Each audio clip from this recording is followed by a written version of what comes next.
Vous écoutez le podcast de la formation, le podcast fait par et pour les actrices et acteurs de la formation.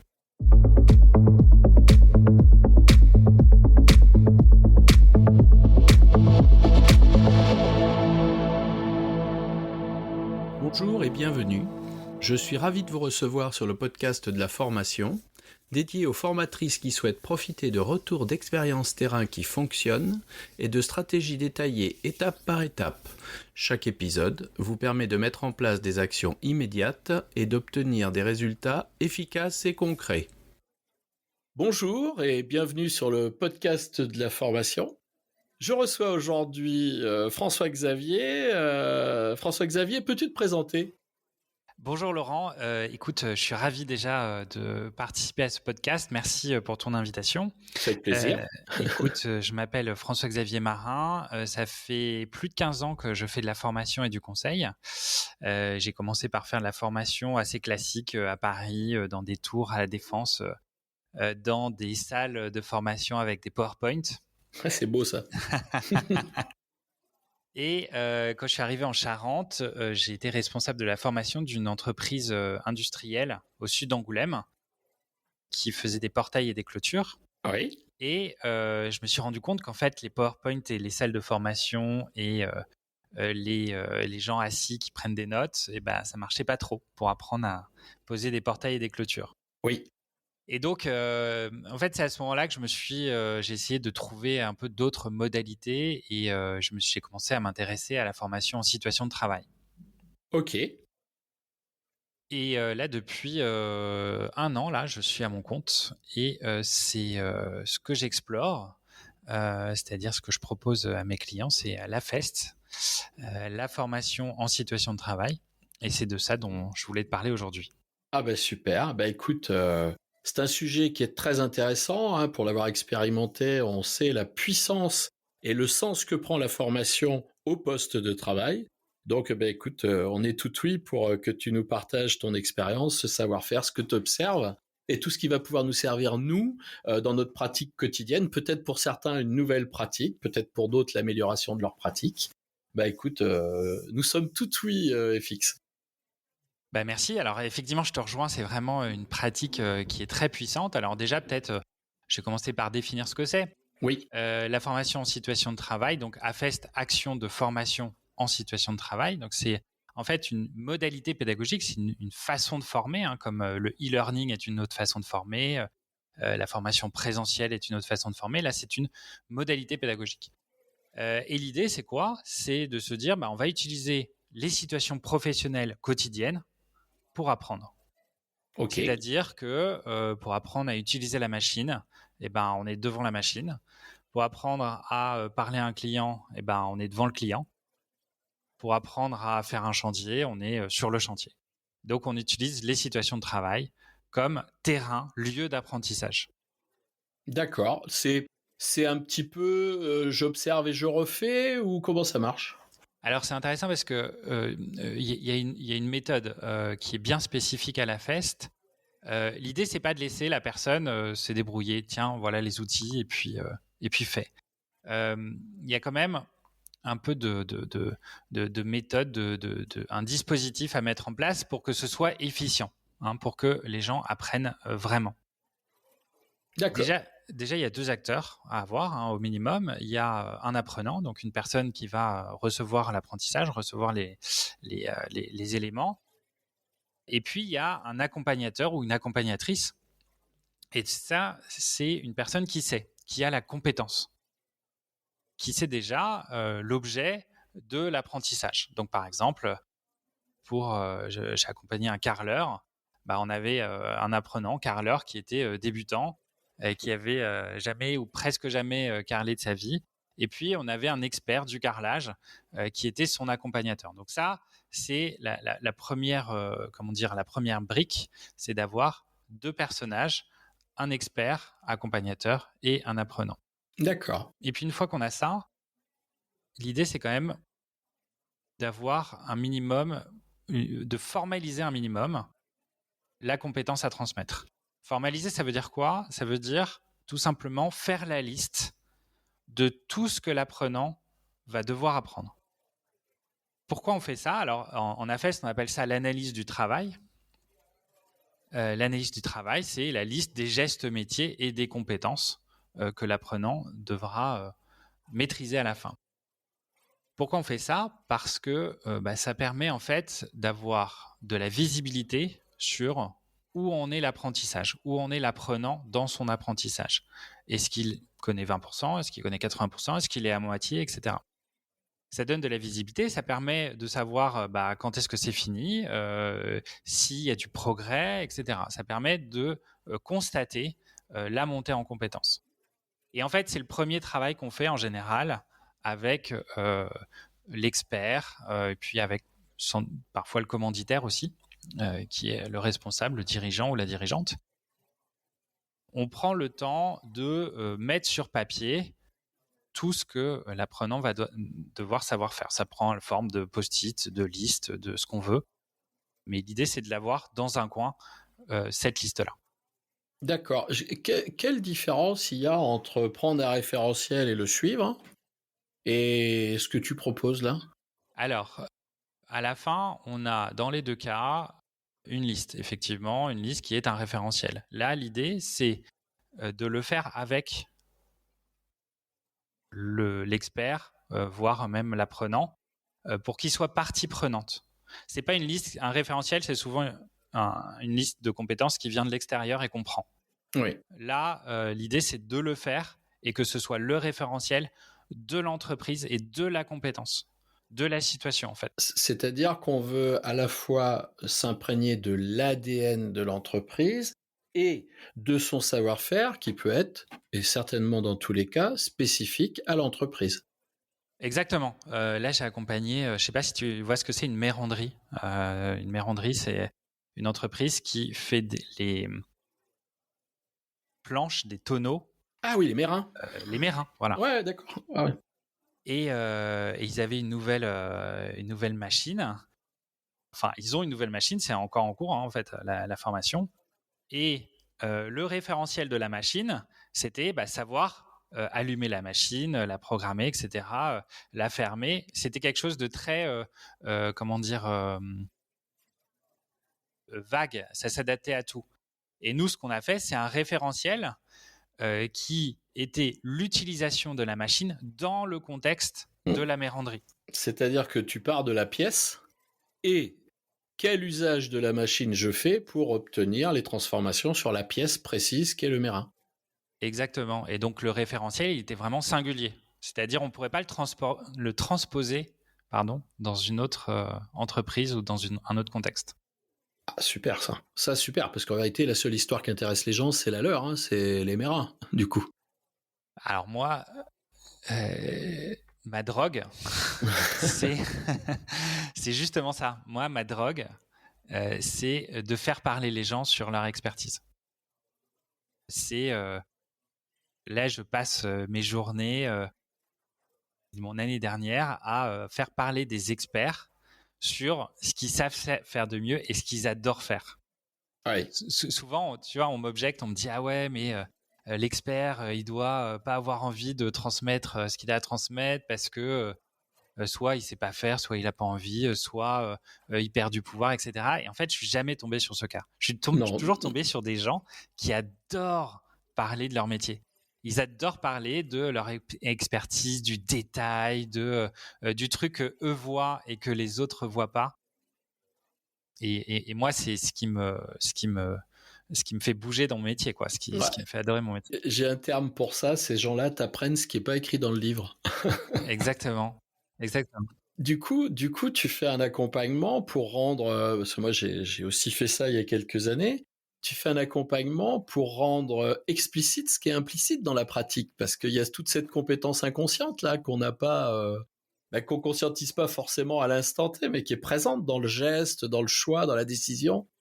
C'est intéressant parce que justement dans cette méranderie, c'était exactement ça. Ils avaient le concepteur de la machine leur avait donné un livret, quoi, tu vois, pour mettre en route la machine, etc. Et puis quand on a fait la liste de tout ce qu'il y avait à faire, la personne, l'expert qui est l'accompagnateur sur ce projet-là, il s'est dit, mais en fait, il y a tout ça. Et il s'était pas rendu compte de tout ce qu'il faisait, quoi. Ouais. Mais là, plutôt, il s'est rendu compte de toute l'étendue de tout ce qu'il faisait pour mettre en route et utiliser la machine. Et quand tu dis c'est implicite, c'est-à-dire qu'il y a toujours une première couche qui est assez rapide. C'est pour ça que j'adore utiliser des post-it parce que, tu vois, on fait une première couche de gestes métiers. Et puis, on se dit, ah bah attends, entre ce truc-là et ce truc-là, en fait, effectivement, il faut que je prenne cet outil puis que je l'ajuste pour que ça rentre.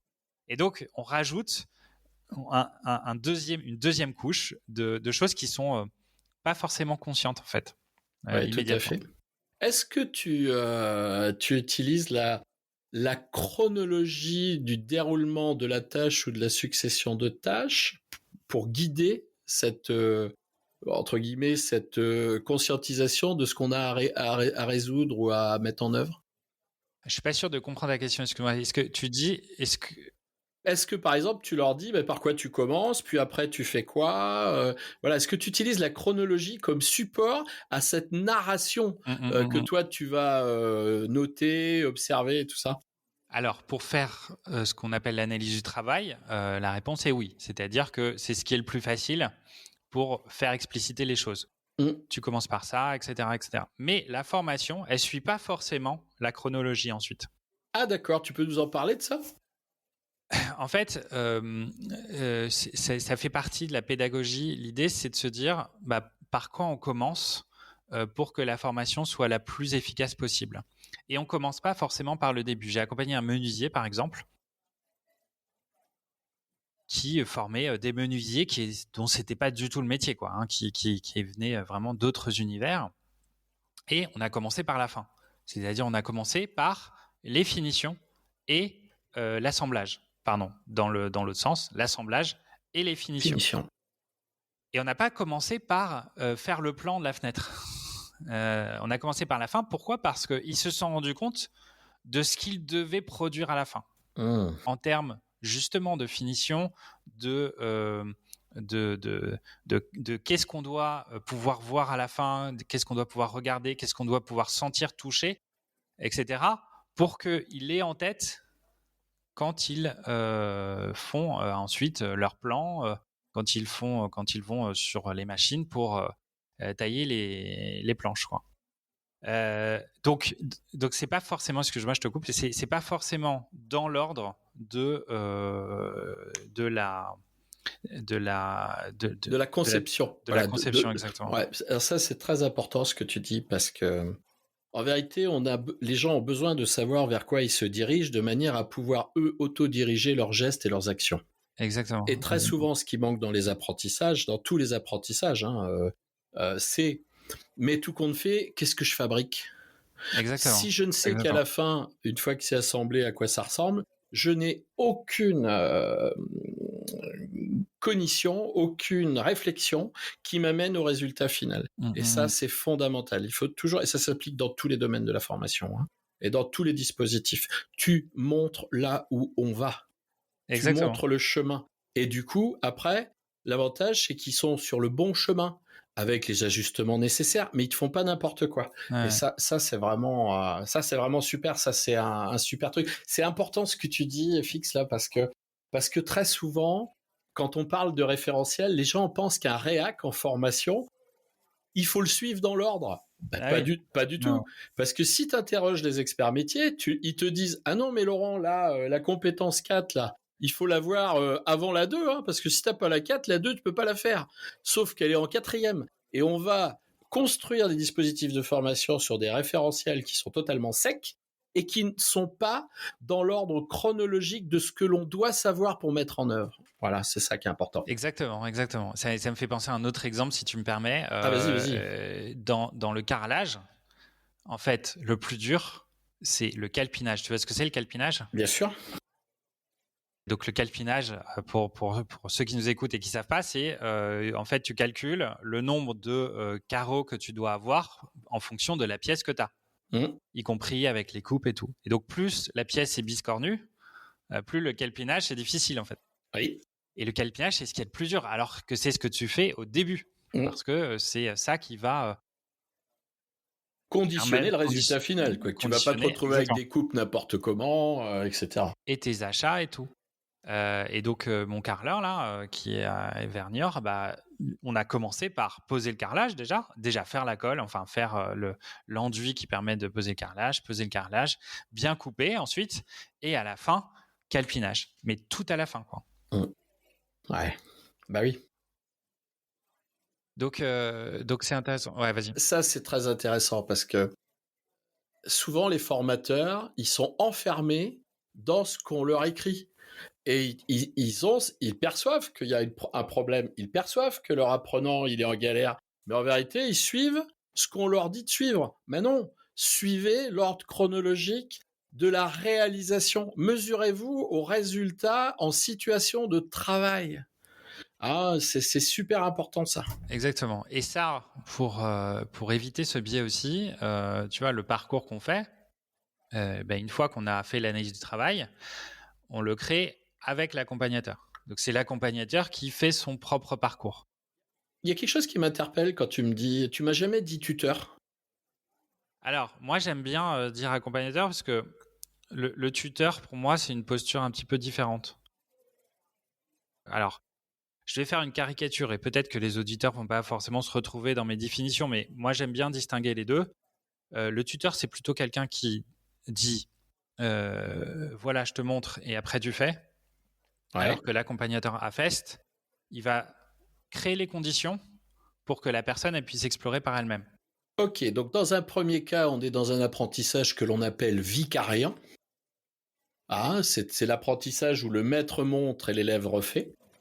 Et Voilà. dans un deuxième cas, on est dans l'apprentissage par essai-erreur, par test. Alors l'erreur est contenue dans la proposition pédagogique, de manière à pas faire n'importe quoi non plus. Et du coup, là, oui, on mesure bien un écart donc entre le tuteur et l'accompagnateur. Ok. Donc ça, c'est le deuxième point clé, deuxième brique. Donc première brique, c'est l'analyse du travail. Et la deuxième brique, c'est un mot un petit peu barbare qui s'appelle la réflexivité, et qu'on vient d'introduire.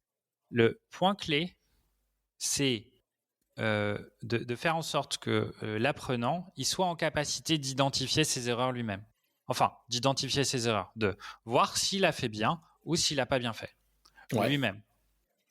Et pour ça, donc ce que j'apprends aux accompagnateurs et qui est, j'avoue, le truc le plus difficile à mettre en place dans la FEST, mais qui reste quand même assez faisable. L'idée, c'est d'avoir des temps avant le chantier et après le chantier pour se projeter sur le chantier et pour débriefer de ce qu'on a fait dans la journée. Un exemple très concret, par exemple, on est carreleur. Je reprends mon exemple. Le matin, avant d'aller sur le chantier, on demande à l'apprenant qu'est-ce qu'on va faire aujourd'hui, comment tu vas t'y prendre, quel résultat tu dois avoir à la fin de la journée, et puis, je sais pas, quels outils tu vas utiliser, etc. Et donc, ça permet quoi? Ça permet déjà à la personne, mentalement, de se projeter sur ce qu'il va devoir faire. Ouais. Et donc, d'avoir un espèce d'étalon, en fait. C'est-à-dire, entre ce sur quoi il s'est projeté et la réalité de ce qu'il a vécu dans la journée, il va pouvoir voir s'il y a un écart ou pas. Alors, s'il y a un écart, c'est peut-être qu'il s'était mal projeté, peut-être qu'il avait été trop ambitieux ou pas assez, ou peut-être aussi qu'il n'a pas été si efficace qu'il aurait voulu, pour tout un tas de raisons qui peuvent arriver sur un chantier. Ouais. Donc ça, c'est au début de la journée. Puis à la fin de la journée, on prend le temps de dire « Ok, qu'est-ce que tu as fait aujourd'hui ? Qu'est-ce qui s'est passé ? Qu'est-ce qui s'est bien passé ? Et qu'est-ce qui a été difficile ? Et la prochaine fois, qu'est-ce que tu pourras faire autrement ?» Et tu vois que ça, c'est le cœur de la posture d'accompagnateur. C'est pour ça que j'aime bien dire accompagnateur, parce qu'un tuteur, à la fin de la journée, il dit « Ça, c'était bien, ça, c'était pas bien. » Bien, point barre, ouais. Ok, mais c'est une caricature. Je suis sûr qu'il y a plein de tuteurs qui font autre chose. C'est juste pour bien distinguer les deux postures. La posture de l'accompagnateur, il va juste poser des questions pour que la personne elle-même, l'apprenant, se rende compte de ce qu'il a bien fait et ce qu'il n'a pas bien fait.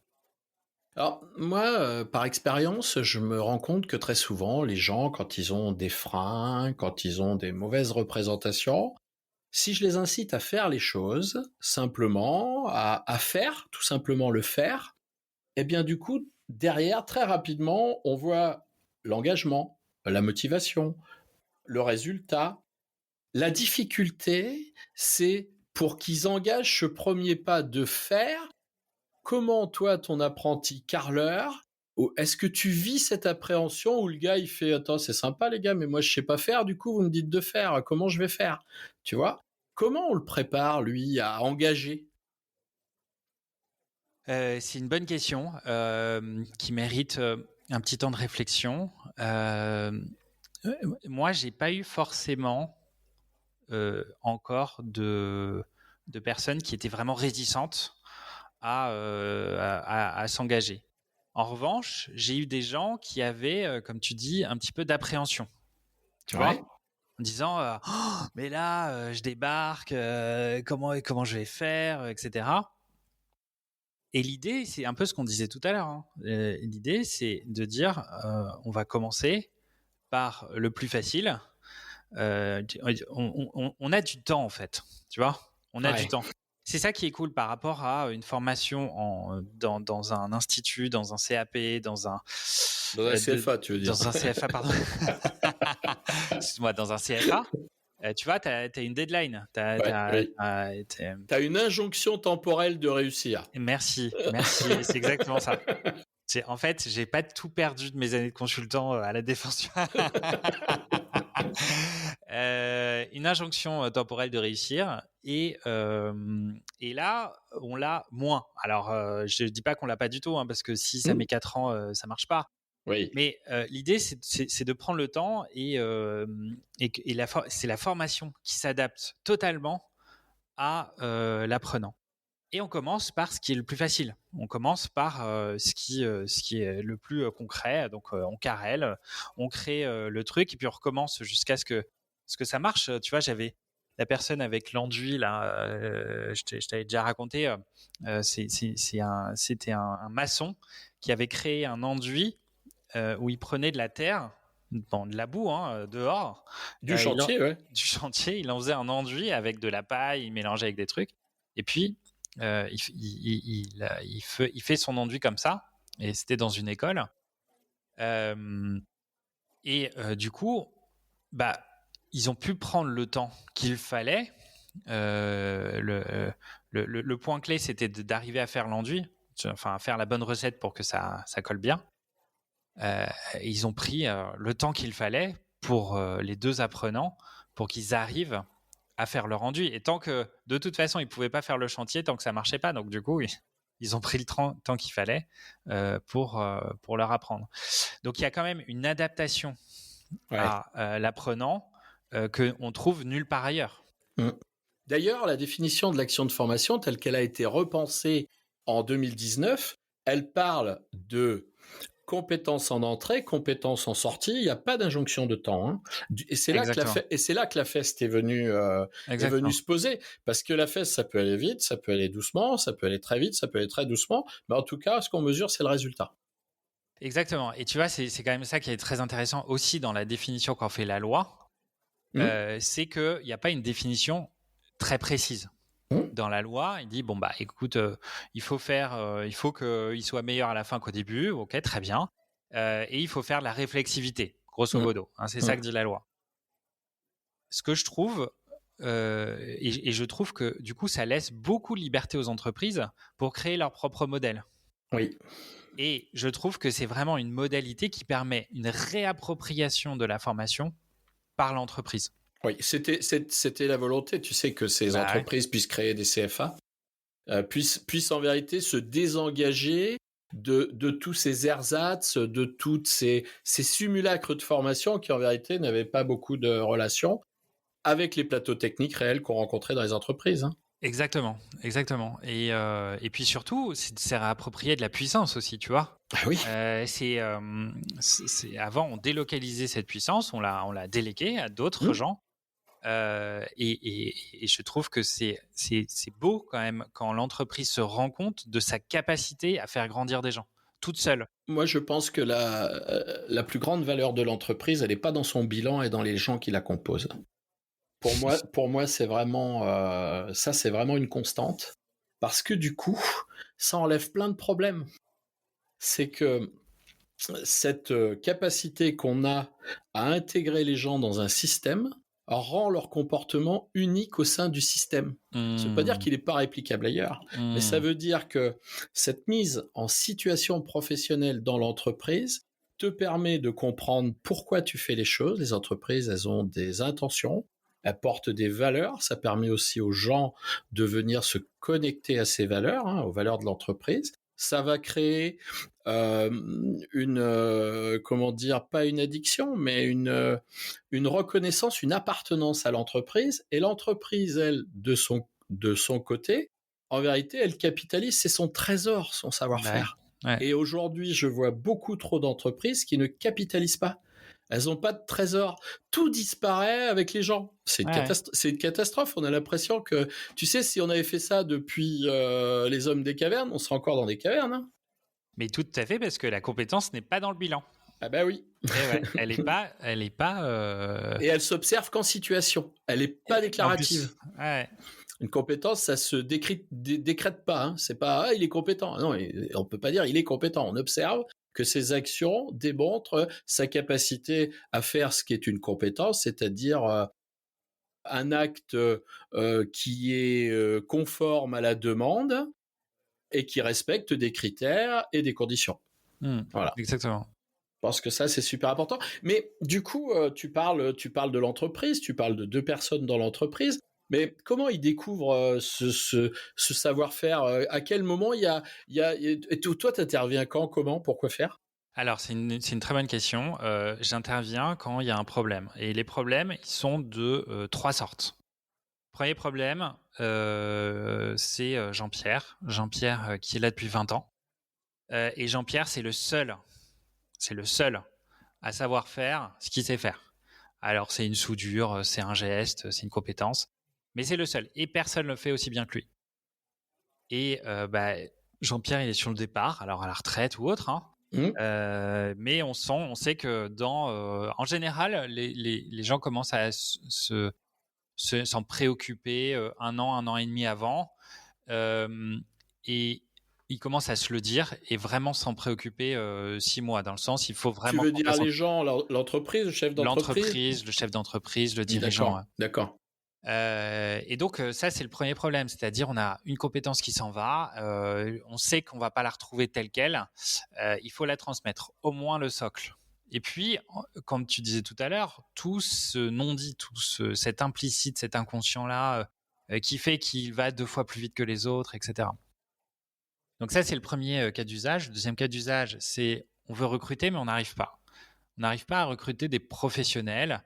On est tous en concurrence les uns les autres pour recruter le meilleur. Et on n'y arrive pas. On recrute, parfois on prend des intérimaires. Alors les intérimaires, c'est un peu la loterie. Hein. Parfois, c'est super et on fait tout pour le garder. Et puis, parfois, c'est pas super et on a perdu du temps, quoi. Et donc là, moi, ce que je propose, c'est d'intégrer quelqu'un qui n'est pas du tout du métier. Donc, c'est l'exemple de mon carreleur, des menuisiers aussi. L'idée, c'est quelqu'un qui est débrouillard, qui a du savoir-être, etc., qui connaît peut-être un peu ce que c'est qu'un chantier, et encore que, c'est même pas où le juger. Et puis, on va le former, en fait. Question, pourquoi tu choisis ce biais de prendre quelqu'un qui n'est pas... Pourquoi tu prends pas un gars qui a fait un CAP de menuiserie? Parce qu'ils n'existent pas. Enfin, il n'y en a pas. Ah d'accord, c'est tout simplement qu'il n'y en a pas. Ok, je comprends. Alors, s'il y en a, on les prend. Il n'y a pas de sujet. Ouais. Mais c'est quand il n'y en a pas, et il y a tout un tas de métiers pour lesquels les professionnels sont rares. Oui, tout à fait. Tu prends tout le BTP. Le BTP, les professionnels sont rares. La maintenance aussi, maintenance des machines, avoir des bonnes personnes qui font de la maintenance, c'est difficile. Dans la santé, tu as des professionnels de santé qui sont rares. Voilà. Donc, c'est quand on ne trouve pas le professionnel dont on a besoin qu'on va aller chercher des gens qui ne sont pas du métier et on les forme. Et alors, c'est intéressant parce que là, la personne que j'ai accompagnée dans le carrelage m'a dit moi, avec la Fest, sans la FES, j'aurais mis 2 ans. Là, en 1 an, il était autonome sur les chantiers. Ah oui. Donc, on a gagné 1 an, quoi. On a divisé Ouais. par 2 le temps de Là, formation. ce qui est quand même important, enfin, on a parlé 2 fois du gain de temps. Faut pas décorréler le temps et l'argent, hein. Parce que avoir un gars autonome sur un chantier au bout d'1 an, c'est du chiffre d'affaires pour l'entreprise, hein. Exactement. Ça, là, il faut bien comprendre. Enfin, moi, c'est ce que je comprends. La formation en situation de travail, c'est jamais une dépense, hein, c'est un investissement, hein. Et du coup, Exactement. on a une notion d'entreprise de court, moyen, long terme. Là, on est vraiment sur du court terme, hein. Retour à 6 mois, retour à 1 an. Le moyen terme, c'est à partir de 3 ans, hein. Donc, du coup, c'est un super bon placement, ça. Exactement, c'est ce que je dis souvent, c'est-à-dire que à la fois c'est quand même un investissement, on va pas se mentir, hein. La formation en situation de travail, ça prend quand même du temps dédié à la formation. Mais c'est la formation qui prend le moins de temps sur la prod. Oui. Donc c'est un investissement qui est quand même raisonnable. Il y a un peu de méthode à avoir et tout, mais c'est raisonnable, c'est-à-dire tu sors pas 3 mois, 6 mois une personne de ta prod pour aller se former dans un CFA. Mmh. Parce que en fait, cette personne, elle est déjà productive. Elle n'est pas aussi productive qu'un expert, mais elle est déjà productive. Elle est déjà sur chantier dès le premier jour. Comment ça se passe? C'est quoi le statut là du gars? Il est salarié? Il est en formation? C'est comment? Qui paye? Comment ça se finance? Tiens. Alors, c'est une bonne question. Les personnes, toutes celles que j'ai accompagnées étaient salariées. Ouais. Tous salariés, soit déjà arrivés, soit ils venaient d'arriver. Et puis, alors c'est tout à fait possible de se faire financer cette formation. Donc, c'est très intéressant aussi pour les entreprises. Elles se font financer 2 choses. Elles se font financer la formation de l'accompagnateur. Donc D'accord. ça dure 2 jours, 3 jours. Voilà, c'est les OPCO. Je parle des OPCO, je ne sais pas si Ouais. je l'ai dit. C'est les OPCO qui financent ça. Et donc ça, c'est le financement d'une formation classique. C'est comme si on se forme, Ah je sais oui, pas, c'est à la comme une action de compta. formation. C'est une action de formation, voilà. Ok. Et puis, les OPCO, ils financent une deuxième chose, c'est la formation interne de l'apprenant. Et là, ils financent. Alors, il faut regarder votre OPCO parce que les modalités de financement ne sont pas exactement les mêmes selon votre secteur, votre branche, votre OPCO. Ils vont financer une partie du salaire de l'apprenant et ils vont financer une partie du salaire de l'accompagnateur. Accompagnateur. Exactement. Et donc, c'est quand même intéressant puisque le temps qu'on prend, qu'on investit pour la formation, on peut se le faire financer en partie. D'accord. Tout à l'heure, tu parlais de quelque chose. Tu disais on a le temps. Est-ce que dans l'action de formation AFEST, sur une tâche, on a l'obligation, par exemple, de réduire le temps de production? C'est-à-dire, voilà, cette pièce, on va la fabriquer en 2 heures par quelqu'un qui est expert, qui maîtrise. Là, automatiquement, on va y passer 4 heures, 5 heures. On va définir Ouais. des temps différents. C'est ça aussi? Alors, on organise la situation de travail. On organise D'accord. la situation de travail pour qu'elle soit adaptée à la formation. Donc, par exemple, un chantier, le chantier, on va dire, OK, bah, là, il nous prend 2 jours normalement. On va prendre 2 jours et demi, voire 3 jours pour le faire. Et on va prendre à notre charge le 3e jour. C'est pas le client qui va le payer. On va Ouais. se faire financer 2 jours. Voilà. Donc, il y a un petit investissement, bien sûr. Mais encore une fois, cet investissement, il est en partie financé par les OPCO, mais effectivement, il est nécessaire et c'est nécessaire de le définir au début. Voilà. Est-ce que le client final, lui, des fois, ça vous arrive de le mettre dans la boucle en disant, écoutez, voilà, nous aujourd'hui, on a de la chance parce que vous nous avez confié votre chantier et ça nous permet de former quelqu'un qui va être un professionnel. Nous, on vous garantit le résultat, bien sûr, par notre compétence métier de notre expert. Mais est-ce que des fois, ça arrive, ça? Ça arrive tout le temps. Et c'est même ce que moi je recommande. Alors, je suis pas tout le temps derrière les gens pour vérifier, mais moi je recommande qu'on le dise parce que de toute façon, il y a l'expert qui est là. Au pire, voilà, donc il peut rien arriver. Mais ça permet d'être assez libre dans les interactions entre l'accompagnateur et l'apprenant. Ouais, Après. je trouve que c'est très valorisant, moi, pour le client. Tu vois, quand je pilotais la grande école du numérique, nous, on a décidé, l'école, on en a fait une agence de com. C'est devenu une agence de com, une vraie agence de com. La différence qu'il y a, c'est que nous, bah, on faisait pas payer les clients pour la prestation, Par contre, on leur disait, voilà, grâce à vous, des gens vont apprendre un métier. Nous, on est experts, on vous garantit le résultat, vos sites, votre com, vos infographies, tout ce que vous avez à faire. Mais en contrepartie, vous avez, par votre action, le fait de venir nous solliciter, vous participez au développement professionnel de quelqu'un, de l'école, et je trouvais que c'était hyper bien. C'était super bien perçu, ça. Et Ouais, du c'est coup, hyper ça intéressant. permettait de mettre les gens apprenants dans une situation réelle, parce que quand tu prends un brief d'un client, tu peux pas lui raconter la messe, hein, c'est pas je croyais, hein, c'est il a dit que. Donc on est obligé d'y aller. Donc ça c'est le métier, on a la confrontation au métier réel. Et du coup nous on a mesuré les résultats et l'implication des apprenants bien au-delà de ce que c'est dans un parcours traditionnel où ils feraient des études de cas, tu vois, des trucs comme ça. Hein. Ouais, c'est super. Bah, effectivement, non, mais quand on est devant le client, c'est la vraie formation. Hein. C'est C'est ça, la vraie c'est vie, ça. quoi. Et tu sais qu'on a vu des gens changer de vêtements, changer de posture assise. Tu sais, on avait le mec Avachi, un peu geek, là, tout ça. Le jour où c'était le brief client, le mec, Ouais. il arrivait, il avait mis une chemise que tu l'avais toujours vu avec ses t-shirts ACDC, tu sais. Et, et il arrivait coiffé, tout. Incroyable. Et on donnait pas de consignes hein, là-dessus. Hein. On disait, oh, Génial. t'as un rendez-vous client, il était au courant, viens, fais-le. Prise de notes, attentif et tout. Incroyable, quoi. C'est fondamental que les gens soient confrontés en douceur à la réalité, parce que ça les rassure. On leur raconte pas la messe, on leur fait pas croire que ils sont pas dupes. Tu vois, nous moi j'accompagnais en même temps des parcours classiques et des parcours grande école où il y avait cette disposition de mettre les gens en situation réelle. Dans l'autre cas, les autres ils flippaient les stages. Nous, à la grande école, ils voulaient tous aller au stage. Ils attendaient que ça parce que c'était ce qu'ils faisaient et qu'ils savaient mieux le faire. Et les autres conformés dans le parcours classique, eux, ils avaient une trouille parce qu'ils disaient, mais nous, on sait qu'on sait pas. On va passer pour des biches. Et tu Ah, vois, c'est dans cette intéressant. Ouais. conscientisation, c'est hyper important. Je pense que là, c'est très valorisant pour l'apprenant. C'est très valorisant pour l'accompagnateur.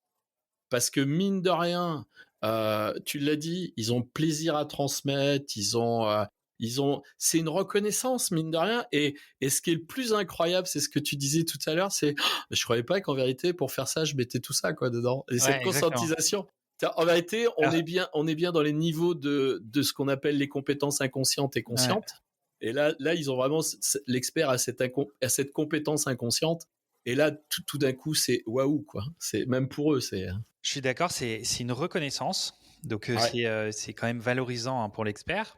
Et puis, c'est aussi une autre façon de déployer sa compétence. C'est-à-dire que Ouais. l'expert, souvent, c'est l'expert du geste. Il a fait son geste 10 000 fois, il le sait, il est précis, il connaît tous les tenants et aboutissants de tout son geste, mais c'est le geste. Et là, je lui apprends un niveau de compétence supplémentaire, c'est de parler son geste, de le raconter. Et ça lui permet à quoi? Ça lui permet de prendre un niveau de recul supplémentaire sur ce qu'il fait. C'est-à-dire que parfois, ce qu'on fait de manière automatique, comme on conduit, hein, on ne pense plus à Oui. débrayer, etc. Ça me fait penser l'autre jour à ma gamine qui me dit Papa, t'es en combien? Et moi, je suis con, je lui dis Je suis pas à l'école, moi. Non, mais papa, les vitesses. Les vitesses, je suis obligé de regarder pour savoir que j'étais en troisième. Ben, Elle me dit Mais tu sais pas en combien t'es? Non. c'est fou. ben, il faut imaginer que c'est ça, en fait. Ouais. On prend quelqu'un qui est en train de conduire et on lui dit bah, tu racontes tout ce que tu es en train de faire pour le conscientiser. Et en le racontant, on prend aussi conscience de gestes parfois qu'on fait trop rapidement, qu'on geste qu'on croyait maîtriser, en fait on le maîtrise pas bien, etc. En fait c'est un niveau supplémentaire de compétence. Ouais, tout ce qui se mesure s'améliore. Exactement. C'est Donc c'est vraiment ça. une manière de mesurer ce qu'on est en train de faire. On a parlé de deux choses. On a parlé de réflexivité. Tu as employé le mot explicite tout à l'heure. Tu utilises l'entretien d'explicitation pour guider? Je le fais un petit peu au début. Alors, attends, excuse-moi, je suis pas au clair avec l'entretien d'explicitation. Alors, il y a un monsieur qui s'appelle Vermersch qui a modélisé un entretien d'explicitation dont le but est de rendre explicite ce qui est implicite dans l'acte, le geste et l'action. C'est-à-dire qu'il faut avoir vécu une action et il te la fait raconter de manière à ce que tu puisses conscientiser, toi, par réflexivité, à quel endroit ça fonctionne ou ça fonctionne pas. Ah oui. Souvent, l'exemple, tu sais, tu guides ça, quelque chose que j'aimais bien faire, moi, quand tu accompagnes des gens en mathématiques, sur une équation. tu ne vois pas son geste mental. Ouais. Et donc, tu lui dis, concrètement, tu t'y es pris comment? J'ai écrit ça, et tout d'un coup, tu sais, tu as ce fameux « Ah, ça y est, c'est là !» Tu vois? Ouais. Le « Ah, ça y est, c'est là !» Eh bien, l'explicitation de Jean Vermersch permet de conscientiser le faire, mais ne doit partir que du faire. Et là, c'est Ouais. très intéressant parce que moi, je m'en servais beaucoup et ça me permettait de faire la différence entre ce qu'était la connaissance procédurale des choses et la vraie maîtrise du faire. Ouais. Parce que quand tu as affaire à un expert qui est capable de te raconter avec une très grande précision la dimension procédurale du déploiement de différentes actions, eh bien, tu peux te laisser prendre au fait de penser qu'il est fort et qu'il sait faire. Et moi, j'ai fait des expérimentations là-dessus où je montrais à des gens qui étaient des experts dans leur métier que je connaissais parfaitement leur métier sans jamais l'avoir pratiqué. Et du coup, ça les esbrouffait un peu. Ils me disaient, mais non, mais tu racontes des conneries, tu sais faire, quoi. Ça, c'est un truc que tu es obligé de savoir faire. Et non, c'est parce que la connaissance procédurale, et ça, c'est quand tu es enseignant, c'est encore plus poussé. Moi qui suis enseignant, c'est vraiment quelque chose qui est... La procédure, pour moi, je suis obligé de la comprendre, de la disséquer pour pouvoir la diffuser dans plein de dimensions pour qu'elle soit appréhendable sous plein de contextes, de visions différentes, etc., d'écarts, de pas de côté, tout ce que tu peux imaginer. Ouais. Donc, je pense que je le fais. Je pense que je le fais pas de manière académique, mais c'est précisément l'objet de l'analyse du travail, Ouais, c'est ça. d'expliciter comment faire. Voilà. Et t'emploies le bon mot, c'est pour ça que je voulais voir ça. Parce que expliciter, il y a des tas de gens qui disent non mais je vais t'expliciter. Non, ça t'explique, là t'explicites rien, frère. Ne mélange pas, il y a deux mots, c'est qu'il y a deux sens, hein, sinon il serait pas cassé le bol, tu sais. Donc c'est l'idée. Et ce que j'apprends aussi à faire à l'accompagnateur, dans le cadre de la réflexivité, en tout cas la réflexivité amont, c'est à faire ça aussi. C'était la première question d'une réflexivité avant la situation de travail, c'est qu'est-ce que tu vas faire? Explique-moi comment tu vas le faire. Ouais. Donc, c'est, je pense, la même idée, effectivement. Ouais.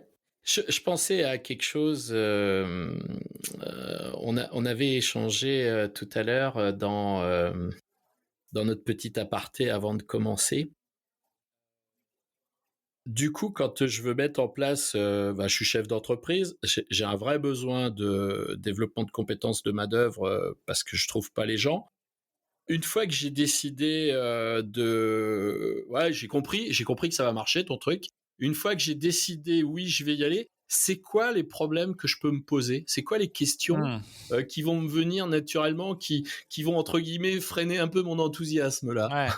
Alors, oui, mais Boris, il est pas pédagogue. Alors, comment on va faire?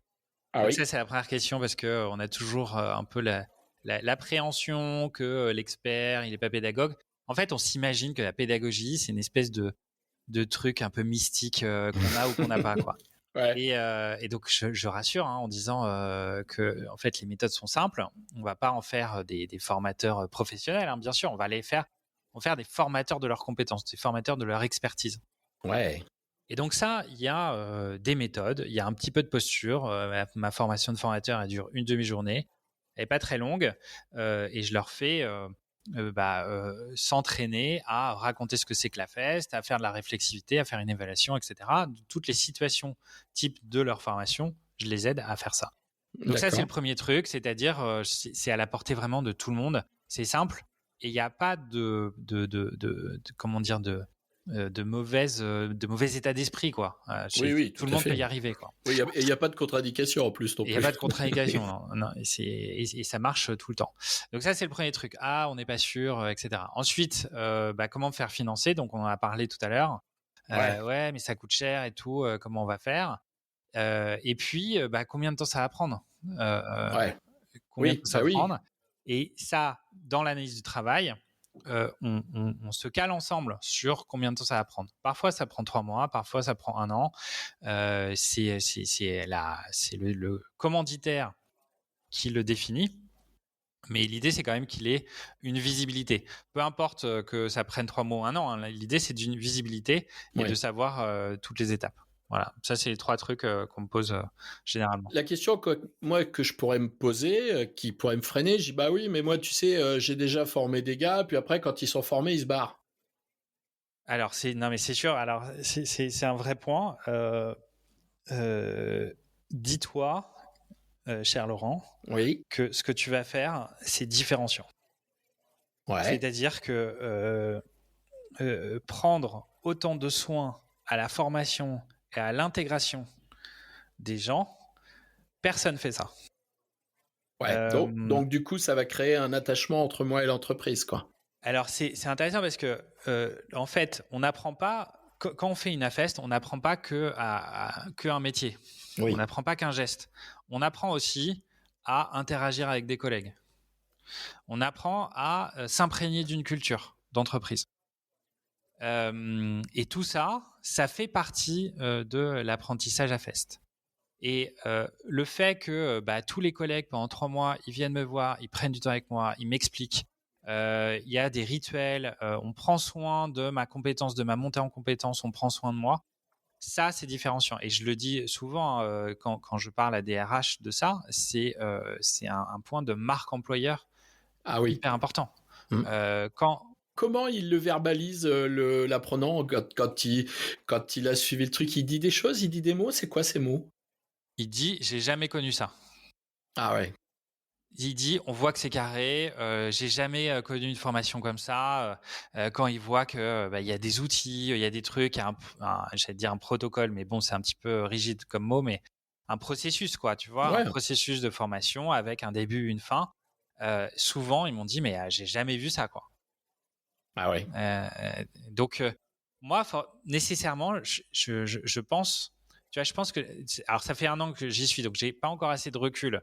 J'ai pas vu en 1 an de personnes qui se barraient après, mais je crois que ça crée un attachement à l'entreprise parce que on voit que l'entreprise prend soin de moi, tu vois, et est content que je sois là. Ouais. Ouais, je comprends. Je comprends de toute façon, cette dimension d'appartenance. Tu as parlé de marque employeur. C'est quelque chose de très important. Il faut que les gens sachent vers où on va, pourquoi on le fait. Même le chef d'entreprise, hein. Moi, j'accompagne des chefs d'entreprise. La première chose que je leur parle de leur why. Pourquoi tu fais ça? Qu'est-ce qui te fait lever le matin? Qu'est-ce que tu vas pouvoir partager? Qu'est-ce que les gens vont pouvoir porter euh, comme les ambassadeurs de ton why, de ce que tu fais? C'est super important, ça.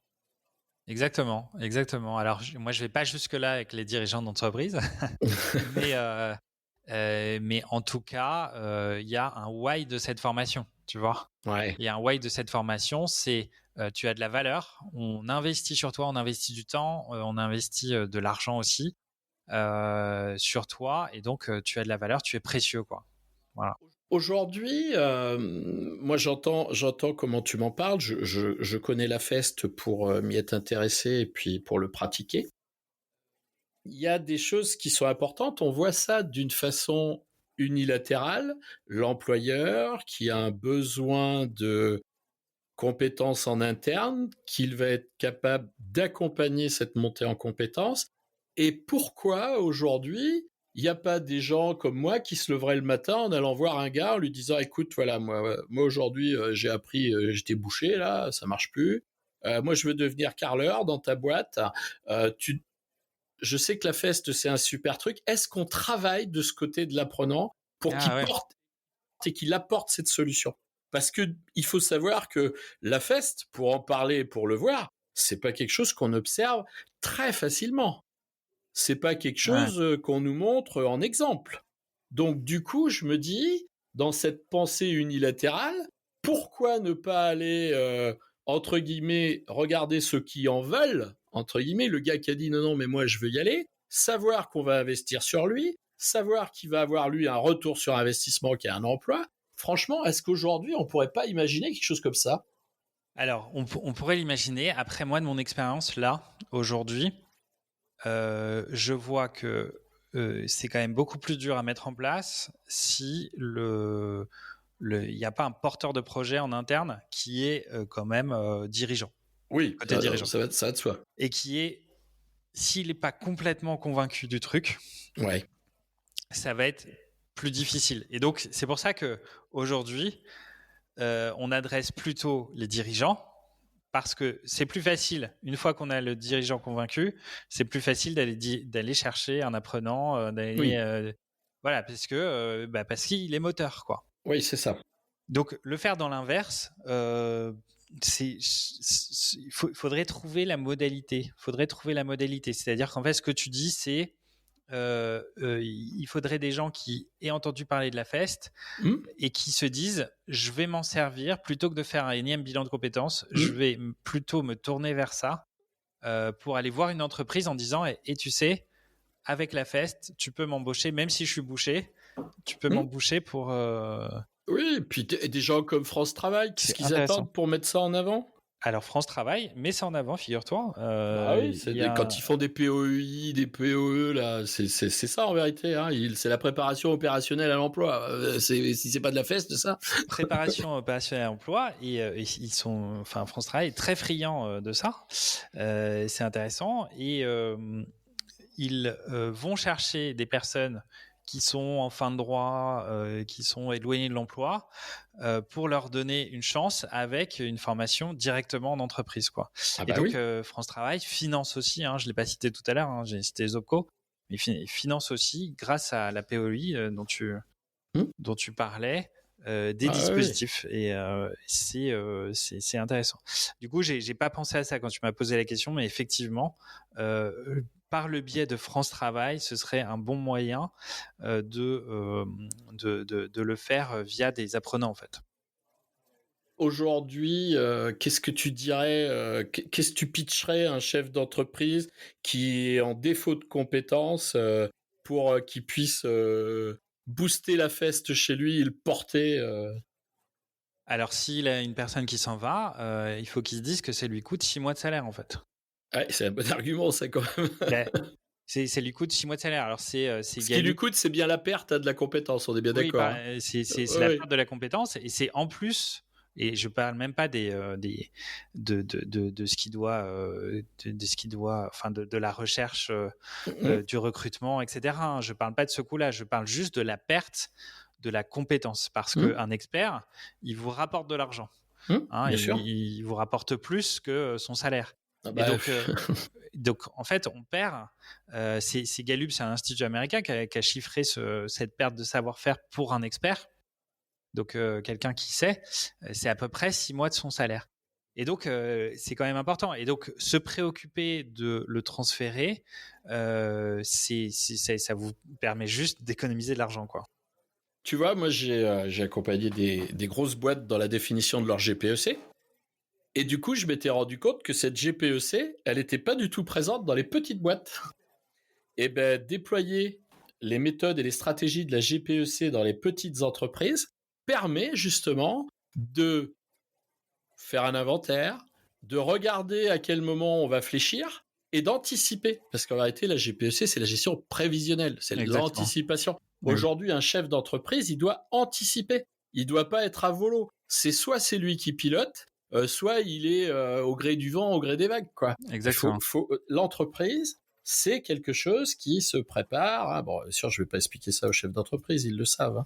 Mais aujourd'hui, moi, dans les accompagnements que je fais, dans ce que j'observe, on est très souvent à volo. Et puis, tu sais, c'est un peu la politique de l'autruche.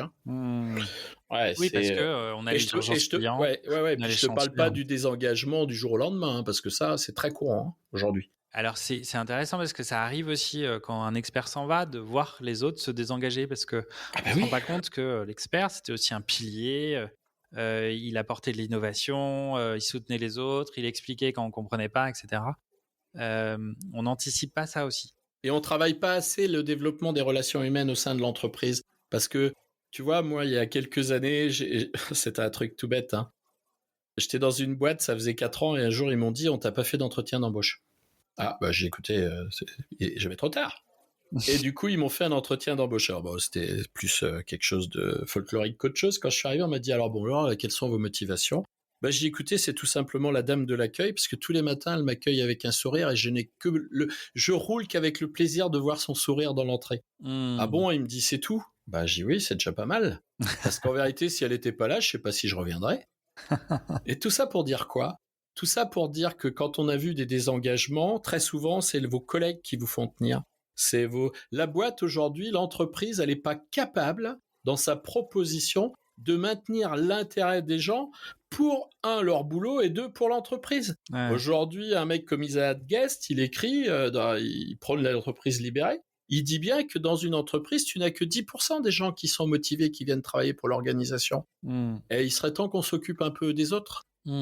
Il serait temps que dans la proposition que l'on fait, se prendre soin dont tu disais tout à l'heure, c'est hyper important parce que mine de rien, on a une reconnaissance, on a une notion de si moi je, est-ce que vous, tu vois, si moi je vous ai aidé, est-ce que vous resterez, tu vois. C'est subtil, c'est sous-entendu, mais ça fonctionne. Il faut vraiment garder cette dimension-là. La feste, c'est vraiment prendre soin. En vérité, en prenant soin des gens, on prend soin de notre entreprise. C'est comme ça que ça commence. Exactement. Et souvent, moi j'aime bien dire que c'est la réciprocité des attentions. On doit faire attention à nos employés comme on demande à nos employés de faire attention à nos clients. C'est-à-dire qu'on doit les traiter exactement de la même manière. Et par effet miroir, forcément, si on prend soin de nos employés, eux, ils vont savoir comment prendre soin de leurs clients, quoi. Ouais, c'est exactement ça. Tu vois, moi, il y a des années, je suis intervenu dans une boîte là où c'était vraiment customer centric. Il y avait que le client. Et quand je suis arrivé, j'ai dit non, maintenant l'urgence, c'est de prendre soin de vos collaborateurs parce que quand ils seront bien, ils vont bien prendre soin de nos clients. Et là, il y avait un petit changement de paradigme quand même. Ça a été, ils n'avaient pas vu ça comme ça. Et ça a été vraiment un game changer dans l'entreprise. À développer du chiffre, c'était bien ça. C'est un lieu de socialisation. C'est un lieu où on se fait des amis. Et puis tu sais que c'est souvent tous les jours qu'on y va. C'est souvent tous les jours qu'on y va, même si on n'a pas envie. Autant y avoir envie. Et donc, effectivement, les collègues qu'on voit, moi je sais pas, je t'ai raconté, mais quand je suis arrivé en Charente, je me suis fait embaucher donc, dans cette entreprise de Sud-Charente qui fait des portails et des clôtures. Et en fait, j'avais un super poste aussi à Paris en parallèle. Un super poste, hyper bien payé et tout. Et donc, j'avais soit à aller en Charente, soit à avoir le super poste de mes rêves à Paris. Et en fait, j'étais parti pour prendre celui de Paris. Et donc, ils m'ont invité juste pour visiter l'usine et tout. Mais dans ma tête, ce jour-là, je m'étais dit, non, mais je vais leur dire non à la fin de la journée et tout. T'étais prêt Et en fait, j'ai passé 2 heures avec les gens. Ils m'ont tous raconté leur métier. Ils m'ont invité au resto. J'ai vu des arbres, le ciel, ce que j'avais jamais vu à Paris, tu vois. Et je me suis dit, mais je veux travailler avec ces gens-là, quoi. Je veux travailler avec ces gens-là. Ils sont fun, ils ont envie, ils sont motivés, ils sont passionnants. Ils m'ont raconté, moi je savais même pas qu'on pouvait trouver beau et émouvant un poteau de clôture, quoi, tu vois. Ils m'ont raconté des poteaux de clôture. Ils me disaient mais regarde comme il est beau, il est hyper design et tout. Et je disais mais je veux travailler avec eux. Et c'est ça qui fait la réussite. Oui, ça vient du management, ça vient de la place que tu donnes aux gens dans l'entreprise. Et d'ailleurs, tu vois, une de mes plus grandes réussites, c'est une AFest qui n'a pas très bien marché. C'était chez un... Enfin, elle n'a pas très bien marché. Si, elle a marché, mais pas de façon protocolaire. C'est-à-dire qu'ils n'ont pas forcément fait beaucoup de réflexivité, ni beaucoup d'éval et tout. Mais c'était chez un chauffagiste et qui voulait transmettre la compétence maintenance de chaudière fuel. Et l'accompagnateur et l'apprenant ne s'entendaient pas. C'était vraiment difficile. Ils n'arrivaient pas à se parler et l'apprenant ne voulait plus passer de temps avec l'accompagnateur, quoi. C'était l'apprenante en l'occurrence. Et en fait, rien que le fait de les mettre une journée ensemble, à dire ok, qu'est-ce que l'apprenante doit savoir faire, qu'est-ce que toi tu veux lui transmettre, etc. L'accompagnateur était un peu bourru, il me disait mais non, mais c'est nul et tout. Et pour autant, on a fait cette journée-là et après ça s'est hyper bien passé. C'est-à-dire les relations se sont apaisées, ils ont compris, ils ont structuré leurs échanges. Ils se sont calibrés, ils se sont ajustés. Et ça, c'est ma plus grande réussite, même si c'était pas un AFest académique, on va dire, mais il n'y a pas d'AFest académique de toute façon. Non. Mais en tout cas, ils ont réussi à se parler et j'ai trouvé ça vraiment beau, quoi. Ah, c'est génial. Bien, tu aurais quelque chose à nous dire? On peut te retrouver? On peut te solliciter? Comment ça marche? Alors, j'ai un site internet. Vous pouvez me retrouver sur LinkedIn où je publie régulièrement. Donc, François-Xavier Marin, Ouais. M-A-R-I-N, comme un marin. Et puis, sur mon site. Alors, mon site s'appelle Compétences Capital. C'est intéressant parce que tout à l'heure, tu parlais on parlait de la compétence qui n'est pas dans le bilan. Moi, je veux que cette compétence, on puisse se rendre compte qu'elle est dans le capital de l'entreprise. C'est-à-dire Ah qu'elle fait oui, c'est ça. partie des actifs importants de l'entreprise. Donc, c'est mon site compétencescapital.fr. Je remettrai tous les éléments dans le descriptif du podcast de manière Voilà, à ce que les gens puissent venir échanger avec toi, hein. Il faut pas qu'ils aient peur, hein. Moi, je t'ai rencontré comme ça. On a échangé sur la Fest et aujourd'hui, ben, on partage ensemble avec nos auditeurs. exactement. J'espère que ils ont passé un bon moment, qu'ils n'hésitent pas à te contacter, à revenir vers nous aussi s'ils veulent nous poser des questions. Et puis, je dis à tout le monde à bientôt sur le podcast de la formation. Tout à fait. Merci. À bientôt. Merci beaucoup, Laurent. Je t'en prie, c'était avec plaisir. À bientôt. Au À revoir. bientôt.